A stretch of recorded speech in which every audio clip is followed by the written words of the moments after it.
hi everyone नमस्ते मुझे आपको देखी शाग डाली मिसेकी मोर गोटे अलग रेसिपी ओके सो मु फर्स्ट नहीं गली किसी परिवा लाइक बैगण आलू टमाटो एंड गाजर ओके देन से डाली पकईकि प्रथम लुण हल्दी पकईकि सिझेदेली जमती कि आप वीडियो देखुंट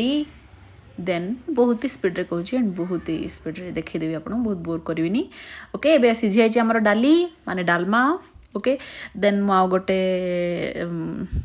कड़े नहीं पारे आप तेल टे नेली देन से जीरा टे एड कली देन सोरिष ऑफकोर्स देन आउ टे लंका एड करी गोटे सुखिला लंका देन गोटे गोटे नुह एक्चुअली बहुत सारा रसुण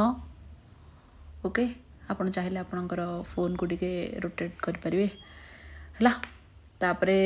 सारा टिके भाजी है कटा हुआ प्याज देन टे भाजदेली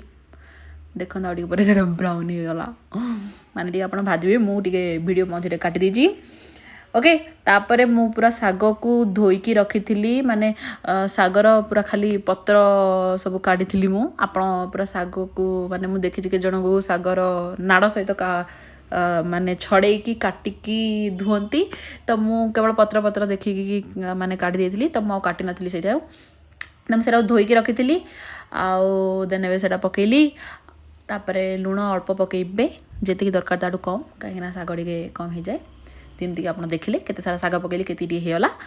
तो से लुण टे कम ही पकईली देन मुझे जो सिझावा डालमा माने डाली सहित परिवा से गोलीदेली चकुड़ी देली टे आलू जागू तापरे